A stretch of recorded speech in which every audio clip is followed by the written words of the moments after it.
Terima kasih Anda masih bersama kami. Bagi Anda yang baru saja bergabung, kami hadirkan kembali 3 berita utama hari ini. Polisi meringkus 2 anggota penimbun BBM bersubsidi jenis solar dengan modus operandi modifikasi tangki BBM. Polisi menangkap remaja pelaku tawuran di Palembang. Ironisnya, aksi tawuran ini hanya demi sebuah konten di media sosial. Salah satu gereja di Palembang membuat pohon Natal dari limbah botol plastik bekas.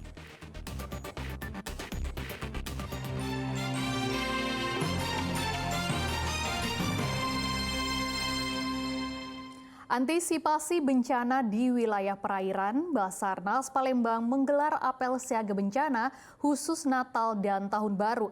Sebanyak 85 personil rescuer disiagakan memantau wilayah perairan Sungai Musi sebagai salah satu jalur transportasi air.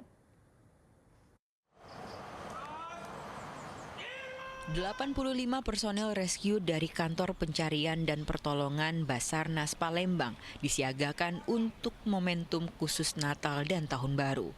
Mereka disebar di sejumlah titik di wilayah Provinsi Sumatera Selatan.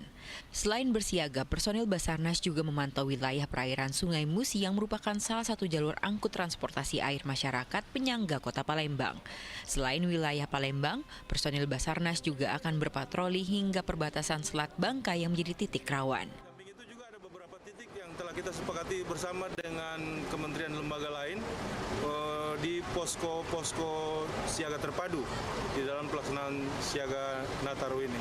Untuk saat ini kita bersyukur bahwa cuacanya tidak terlalu ekstrim untuk wilayah kita di Sumatera Selatan ini. Namun demikian tetap kita harus menjaga potensi naiknya permukaan air terutama di beberapa daerah yang rawan. Selain itu, personil Basarnas juga siaga bencana alam di wilayah dataran tinggi Sumatera Selatan yang berpotensi banjir dan longsor. Muhammad Ardiansyah Putra melaporkan dari Kota Palembang. Jika biasanya pohon Natal terbuat dari plastik yang telah dicetak sedemikian rupa seperti pohon asli, namun di Gereja Paroki Santo Yosep Palembang, pohon Natal memanfaatkan limbah botol plastik bekas. Selain murah, pohon Natal ini juga ramah lingkungan. Perayaan Hari Natal tinggal menghitung hari. Rumah-rumah ibadah umat Kristen dan Katolik pun mulai bersiap dengan segala ornamen khas hari Natal. Di Gereja Katolik Paroki Santo Yosep Palembang terdapat pohon Natal yang unik. Jika biasanya replika pohon Natal terbuat dari plastik yang telah dicetak sedemikian rupa, di gereja ini terdapat pohon Natal yang terbuat dari limbah botol plastik bekas. 150 limbah botol plastik bekas disusun membentuk pohon Natal yang menarik. Dihiasi dengan lampu-lampu membuat pohon Natal ini sedap dipandang. Menurut pengurus gereja, pohon Natal ini merupakan hadiah dari Yayasan Buddha Indonesia yang turut merayakan Natal tahun ini dan merupakan bentuk toleransi sesama umat beragama. Sebenarnya ini pemberian dari Buddha Indonesia memanfaatkan atau daur ulang botol-botol aqua yang tidak terpakai sehingga bisa terjadi seperti itu. Nah, jadi pas untuk Natal, jadi beliau gereja Katolik Indonesia menerima hadiah dari Buddha.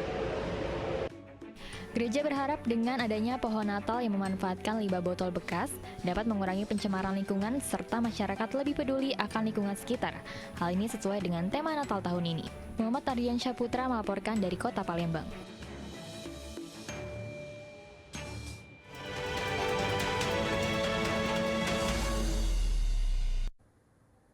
Beberapa hal menarik terjadi saat kampanye Capres dan Cawapres. Anies Baswedan yang mencicipi lemang di Lubuk Linggau hingga Mahfud MD memberi kuliah umum tentang demokrasi. Berikut informasi selengkapnya.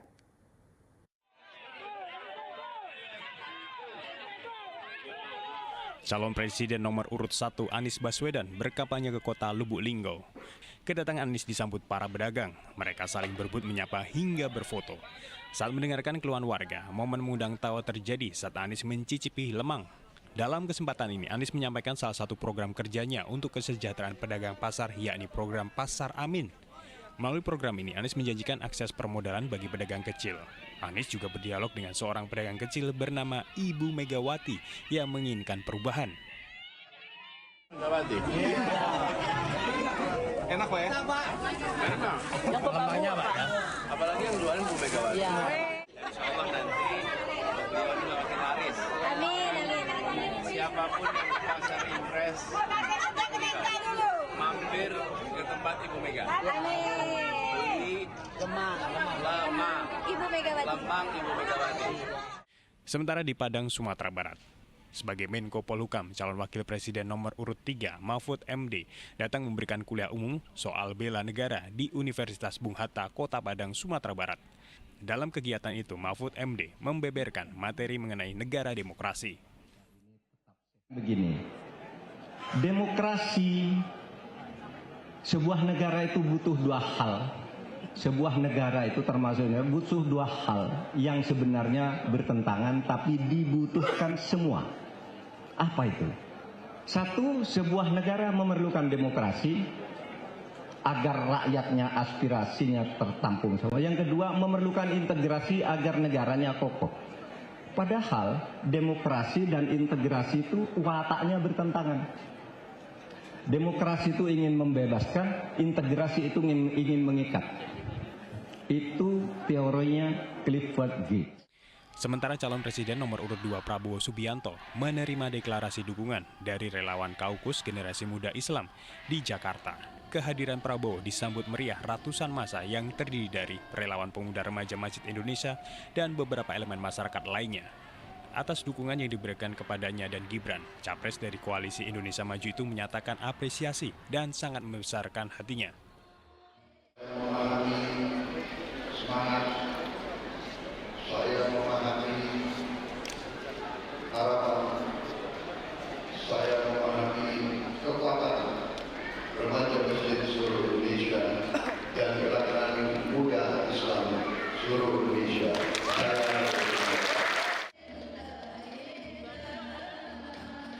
Tim Liputan melaporkan.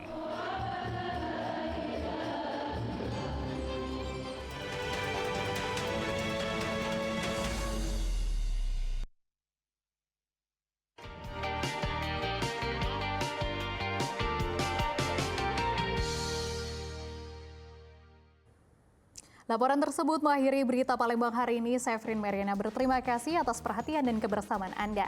Selamat beraktivitas dan sampai jumpa.